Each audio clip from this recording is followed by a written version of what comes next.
만만해 보이지만 성공하는 사람들의 특징 알고 계신가요? 이런 이야기는 많이 들어보셨을 겁니다.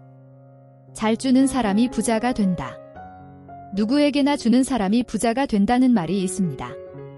이런 말을 하는 책도 있는데요. 상위 1% 부자 중에는 기버가, 즉 남에게 주는 사람이 많다는데요.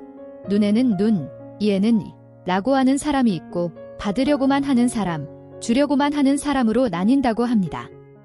그런데 잘 주는 사람들은 상위 1% 부자에도 있고 가장 밑 바닥계도 있다고 합니다. 이런 것에 대해 의문이 드시죠? 주는 사람이 부자가 된다고? 이 사실이 직관적으로 가슴에 와닿지가 않으실 겁니다. 부자는 많이 갖고 있는 사람인데 어떻게 주는 사람이 많을 수 있지? 잘 주는 사람이 어떻게 부자가 될 수 있을까? 자수성가한 많은 부자들을 만나고 알게 된 사실은 부자들은 받는 걸 싫어한다는 사실입니다. 그런데 여기에는 정말 재밌는 원칙이 있는데요. 잘 받는 사람은 을이 되고 잘 주는 사람이 갑이 된다는 겁니다. 갑으로 산다는 건 잘 주는 사람이 되는 것이고 가격이나 의사결정권을 가진 부자들은 받는 사람이 아니라 주는 사람이 대부분으로 줄 수 있는 것이 더 많은 사람이 갑이 된다는 겁니다. 다시 말해 받는 것 자체를 신경질적으로 싫어하는 부자들도 있는데요. 어떤 부자들은 자존심 때문에, 어떤 부자들은 여러 가지 이유로 남의 신세를 지는 걸 싫어합니다. 하지만 이 부자들이 부자이기 때문에 싫어하는 건지, 싫어하니까 부자가 됐을지 생각해 봐야 합니다. 결론은 받는 것에는 내가 거절하기 어려운 부탁이 존재한다는 걸 잘 알고 있기 때문입니다. 그리고 주는 사람들은 여러 가지 대안을 가지고 있고 아쉬울 것이 없습니다. 받으려고 하는 사람보다 주려고 하는 사람이 상위권 부자가 된다. 다른 면을 본다면 신세지지 않으려는 마음, 배로 갚아주려는 마음, 더 많은 대안을 가지려는 태도, 이런 것들이 부자들이 줄 수밖에 없는 사람으로 만들고 절대로 굽히지 않는 모습을 만들어내는데요. 그렇다면 반대에는 어떤 사람들이 있을까요? 절대로 굽히지 않는 사람들의 반대에는 이미 굴복할 준비가 되어 있는 사람들, 작은 시련에도 넘어지려 하고 넘어지려고 작정한 듯이 사는 사람, 빨리 시련이 왔으면 좋겠다고 늘 핑계거리만 찾는 사람들이 있습니다.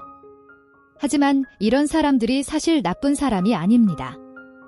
아주 작은 실패에도 쉽게 경쟁자들에게 자리를 내어주기 때문에 경쟁자 입장에서는 정말 고맙고 좋은 사람입니다. 그런데 이렇게 작은 시련과 작은 불편에도 경쟁자에게 쉽게 내주는 사람, 이런 사람들이 잘 주는 사람이 아닐까요? 하지만 아닐 수도 있습니다. 주는 것보다 더 많은 것을 얻으려고 하는 사람에 가깝다고 생각할 수 있습니다. 주는 것보다 많이 받으려고 하다가 결국 아무것도 주지 않는 상황이 됩니다. 주는 것보다 많이 받는 상황은 운이 좋은 상황일까요? 아니면 운이 나쁜 상황일까요? 이것은 매우 운이 좋은 상황이며 운이 좋다는 것은 일반적으로 흔하지 않은 상황입니다. 그래서 이런 상황을 연속으로 만난다는 것은 정말로 행운일 겁니다. 주는 것보다 더 많이 받는 것은 어쩌다가 한 번은 얻을 수 있었지만 연속으로 할 수 있는 것이 흔치 않기 때문에 진짜 부자들은 사람들이 받는 돈보다 더 큰 걸 주려 하고 거래의 연속성이 있고 거래를 계속 해낼 수 있고 거래를 계속할 수 있기 때문에 점점 부자가 됩니다.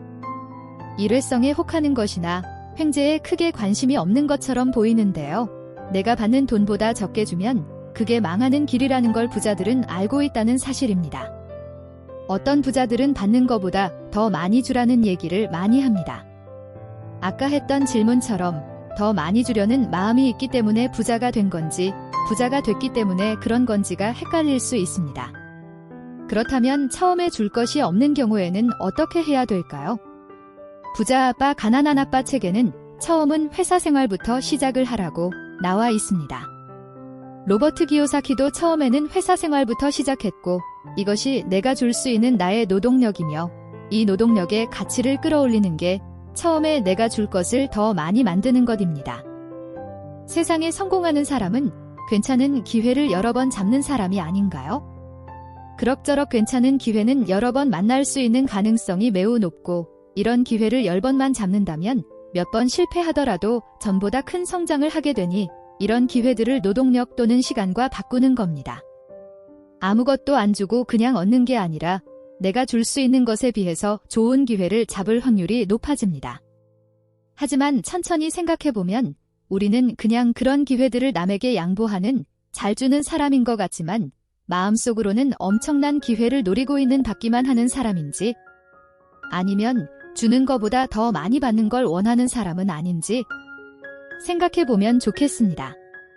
잘 주는 사람이 되셔서 건강하고 풍요로운 중년이 되시길 기원하겠습니다. 오늘 영상은 여기까지입니다.